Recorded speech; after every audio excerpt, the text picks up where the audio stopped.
Hello साथियों, नमस्कार। आप देख रहे हैं आपका अपना YouTube channel DS Mishra official और आपके अपने चैनल पर इस नए वीडियो सेशन के साथ आपका हार्दिक स्वागत है। और जैसा कि हम सभी जान रहे हैं कि विशिष्ट शिक्षकों को एनपीएस का लाभ प्राप्त करने के लिए प्रान नंबर जनरेट करना है और प्रान जनरेशन की प्रक्रिया सभी विशिष्ट शिक्षकों को करनी है।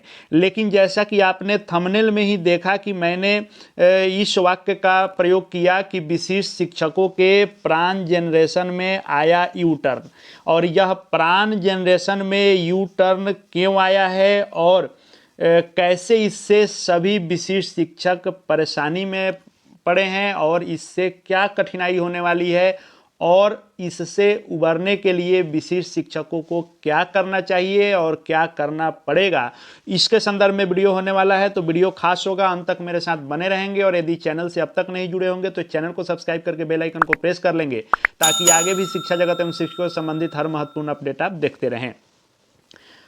आगे इस पर हम लोग विस्तृत बात करें उससे पहले आइए पहले इसको हम लोग देखते हैं। यह जो आप वीडियो का थंबनेल देख रहे हैं और यह वीडियो का क्लिप देख रहे हैं कि विशिष्ट शिक्षकों में प्रान नंबर और एनपीएस खाता जनरेशन को लेकर भारी ऊहापोह की स्थिति करें तो क्या करें, यह गलती आप नहीं करें, सही जानकारी देखें। यह जो एक पूर्व का वीडियो का यह आप थंबनेल देख रहे हैं यह कहीं और का नहीं है, आपके अपने चैनल डीएस मिश्रा ऑफिशियल यानी मेरे ही द्वारा लाया गया यह वीडियो है जो मैंने 2 सप्ताह पूर्व, और यह 12 जनवरी को मैंने वीडियो डाल दिया हुआ था। 2 सप्ताह पहले ही मैंने इसको लेकर के सभी साथियों को आगाह किया था और इस वीडियो को आप जा करके देखेंगे निश्चित रूप से। और यह मैं इसलिए लगाया हूं थंबनेल क्योंकि बहुत सारे साथी उस समय भी विपरीत अपना विचार रख रहे थे और अभी भी बहुत सारे साथी कह रहे हैं कि बाद में सब कोई ऐसा कहता है। लेकिन आप जा करके इस वीडियो को निश्चित रूप से एक बार सुने। मैंने इसमें जो बातें आज से 2 सप्ताह पहले 12 जनवरी को ही कह दी थी वही हूबहू हुआ है। और मैंने जो हमारे रेगुलर व्यूअर्स हैं वे जान रहे हैं कि मैं थोड़ा देर से जानकारी देता हूं लेकिन सटीक देता हूं और जो आपको कभी भी सहयोग करेगा, मुश्किल में डालने वाला जानकारी नहीं देता हूं। और पहले हम के वाहवाही में मैं कभी ऐसा वीडियो नहीं देता हूं जिससे आपको कोई परेशानी हो। इसीलिए मैंने इस वीडियो में आगाह किया था और एक बार नहीं दर्जनों बार इसका मैंने इस वाक्य का प्रयोग किया था कि मेरे द्वारा कहे बातों को आप जरूर मानेंगे। और मैंने इसमें कहा था कि जो भी यूट्यूबर्स या व्हाट्सएप चैनल वाले, टेलीग्राम चैनल वाले जो भी वायरल पत्र घुमा रहे हैं विशिष्ट शिक्षकों के प्राण जनरेशन को लेकर के, वह सब भ्रामक है, बीपीएससी तैयारी समय का है। और मैं एक बार बार कहा था इस वीडियो के माध्यम से आपको मैंने आगाह किया था क्योंकि मुझे यह अंदेशा था और मैंने कहा था कि जब तक राज्य से ऑफिशियल गाइडलाइन नहीं आता है और उस गाइडलाइन के बाद जिलों से पत्र नहीं निकल जाते हैं और जब तक आप आश्वस्त नहीं होते हैं कि विशिष्ट शिक्षक के लिए या फाइनली प्राण जनरेशन के लिए आदेश है, तब तक आप बिल्कुल हड़बड़ी नहीं दिखाएं, किसी के कहने से आप जल्दबाजी नहीं दिखाएं। क्योंकि यह शिक्षा विभाग है, एक ओर से एक पत्र जारी होता है, उसके पीछे सुधी पत्र जारी होता है और उसके पीछे उस पत्र को निरस्त करने का पत्र जारी होता है। 3 पत्र आपको एक दिन में ही अपने विभाग में देखने को मिल जाते हैं। यह बातें मैंने उस समय भी कही थी और आज भी कह रहा हूं कि कभी भी जल्दबाजी न दिखाएं, थोड़ा वेट करें और जो सही चीज़ें हैं उसको ज़रूर आप मानें।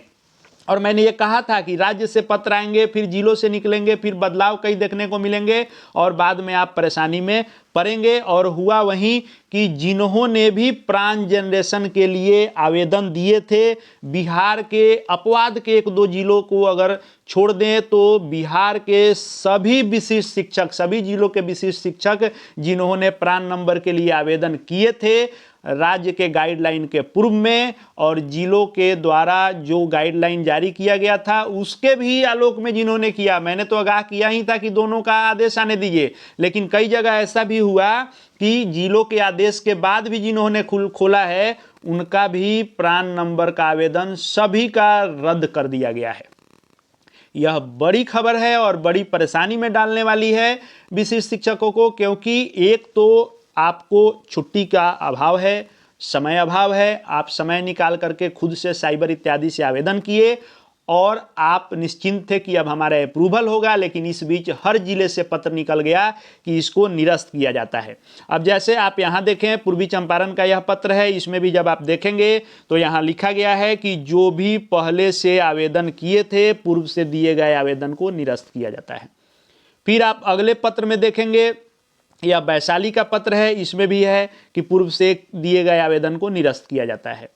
फिर आप अगले पत्र को देखें, यह भागलपुर का पत्र है, इसमें भी वही है कि जो पूर्व में आवेदन किए गए थे वह सभी आवेदन निरस्त किए जाते हैं। फिर आप देखें, यह मैंने कुछ उदाहरण के तौर पर लिए हैं, बिहार के लगभग सभी जिलों में इसको रद्द कर दिया गया है। यहाँ देखिए, यह गोपालगंज का है, सभी आवेदन को रद्द करने का निर्देश यहाँ भी हो गया है।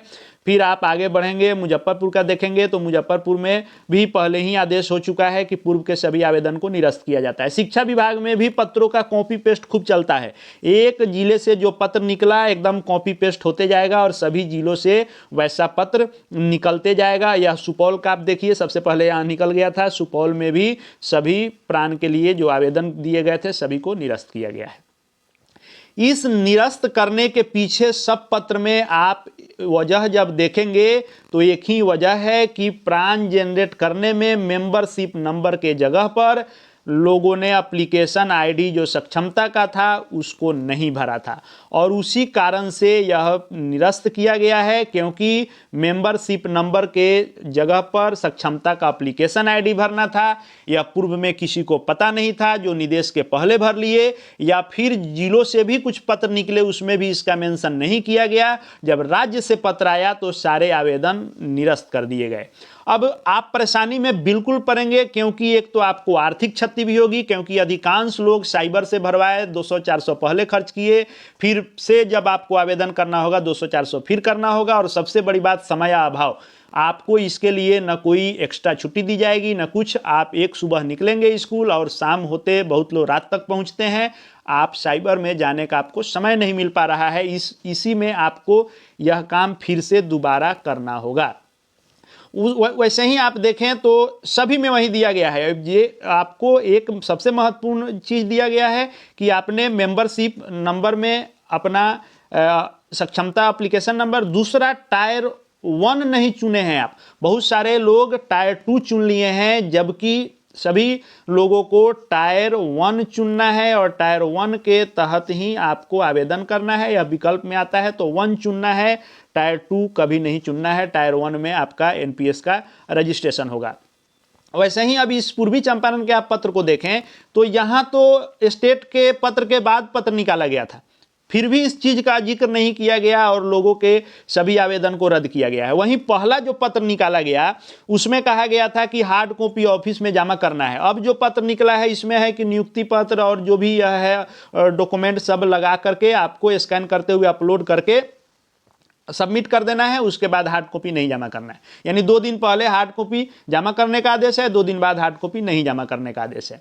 तो सभी विशिष्ट शिक्षकों को यह परेशानी फिर से उठानी पड़ेगी, फिर से सभी डॉक्यूमेंट आपको तैयार करने होंगे और फिर से आपको या तो स्वयं से आप कर रहे हैं तो स्वयं से ऑनलाइन करें या साइबर से जाके स्वयं आपको ऑनलाइन कराना होगा। लेकिन एक बात इसमें आप और देखेंगे कि विशिष्ट के साथ ही ऐसा क्यों हो रहा है। बीपीएससी टीआरई का जब हुआ था तो ऐसा नहीं हुआ था। देखिए, इसमें होना चाहिए कि कैंप लगाकर या फिर ऑफिशियल माध्यम से एक जगह निर्धारित किया जाता, ब्लॉक वाइज होता या शिक्षकों के कुछ सूची के वाइज होता कि उनको बुला करके एक दिन का आप ऑफिशियल उसको छुट्टी मानते, बुला करके सारे डॉक्यूमेंट के साथ आप प्राण का अप्लाई करवाते। क्योंकि ये बार बार रद्द होना जरूरी नहीं है कि आप एप्लीकेशन आईडी डाल देंगे तो एक्सेप्ट हो गया। बहुत सारी चीज़ें आपको उसके बाद भी ध्यान देनी है, जैसे आपका डॉक्यूमेंट कौन कौन सा अपलोड हो आपने किया, जन्म तिथि, रिटायरमेंट इत्यादि सब कुछ सही सही होना चाहिए। नहीं तो ये एप्लीकेशन आईडी के बाद भी बहुत सारे लोगों का इसमें रद्द हो सकता है। तो ऐसा हो क्यों रहा है? यह जो विशिष्ट शिक्षक हम लोग हैं, ये विशिष्ट शिक्षकों के साथ हर चीज़ 2 बार हो रहा है। आपको नियुक्ति पत्र भी 2 बार मिला, आपको प्राण के लिए आवेदन भी 2 बार करना पड़ रहा है।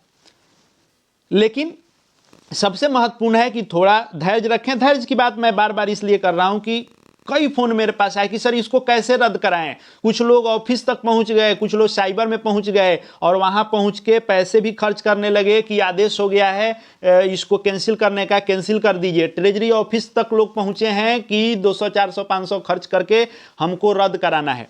अरे आपको नहीं रद्द कराना है, यह विभाग स्वयं से रद्द कर रहा है, आपको कुछ नहीं करना है। रद्द होने के बाद फिर से आवेदन आपको करना है। रद्द कराने के लिए आपको नहीं कुछ बेचैन होना है, विभाग स्वयं निरस्त कर रहा है, वहीं कैंसिल करेगा, आपको फिर से आवेदन करने होंगे। अब आपको ध्यान क्या देना है कि जो यह स्टेट का गाइडलाइन है इसको आप अक्षरशः पढ़ें और अपने जिले का जरूर पढ़ें।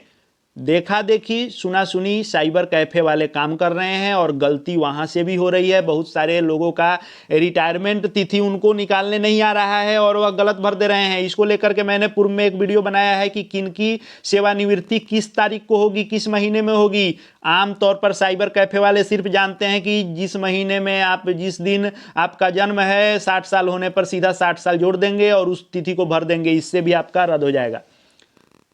आपका क्या रिटायरमेंट तिथि होगा उसका बिहार सेवा संहिता का पालन इसमें करना है। उसके लिए पूर्व में मैंने वीडियो ला दिया है, उसको जाकर के आप जरूर देख लेंगे ताकि गलती नहीं हो। उसके बाद डीडीओ कोड इत्यादि भी गलती हो जाने से इन सबको बारीकी से आपको देखना है, डॉक्यूमेंट सही लगाना है। इसको लेकर के लगातार मैं वीडियो ला रहा हूं ताकि आपको किसी प्रकार की कठिनाई नहीं हो और आप उन सभी वीडियो को जाकर के प्लेलिस्ट में सक्षमता विशिष्ट शिक्षक वाले सेक्शन में जरूर आपको उपयोगी लगे तो देखें कि आपको क्या क्या सावधानी बरतनी है, कौन सी गलती नहीं करनी है, क्या क्या उसमें जरूरी है देना और कहाँ क्या भरना, कैसे सावधानी करके भरना है। और जिलों का जरूर पढ़ें, अलग अलग जिलों में अलग अलग निर्देश है। कहीं हार्ड कॉपी लिया जा रहा है, कहीं हार्ड कॉपी नहीं मांगा जा रहा है।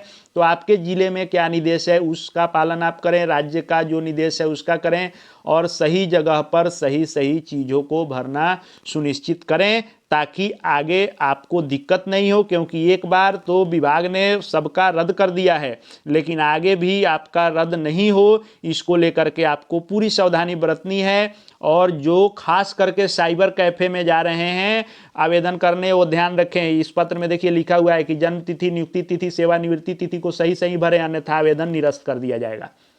यानी सक्षमता आईडी आप भर भी रहे हैं, मेंबरशिप नंबर में एप्लीकेशन नंबर अपना सक्षमता का, उसके बावजूद भी इन सब चीज़ों को ध्यान रखें, नहीं तो इससे भी आवेदन रद्द हो सकता है।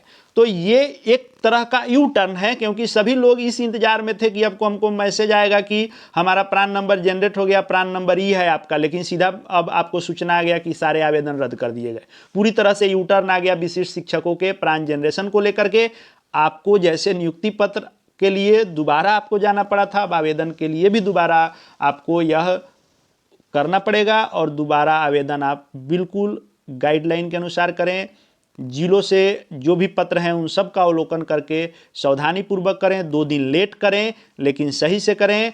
इस पर मैंने कई सारे वीडियो बना दिए हैं, इसलिए इसमें विशेष मैं बातें नहीं किया हूँ। बस यही आपसे आग्रह है कि आगे भी आप चीज़ों को लेकर के थोड़ा धैर्य रखें। शिक्षा विभाग में पत्र, शुद्धि पत्र और निरस्त पत्र आते रहते हैं, इसलिए थोड़ा धैर्य हम लोग बना करके रखेंगे तो सब काम आसानी से होगा और बार बार परेशान नहीं होना पड़ेगा। आगे भी शिक्षा विभाग एवं शिक्षकों से संबंधित हर महत्वपूर्ण वीडियो देखते रहने के लिए चैनल से जुड़ जाएंगे। चैनल को सब्सक्राइब करके बेल आइकन को प्रेस कर लेंगे। साथ ही साथ हमारे Telegram channel DS Mishra official से भी जुड़ जाएंगे। हर अपडेट ऑफिशियल तरीके से आपको मिलती रहेगी। इस वीडियो को देखने के लिए आपका बहुत बहुत धन्यवाद।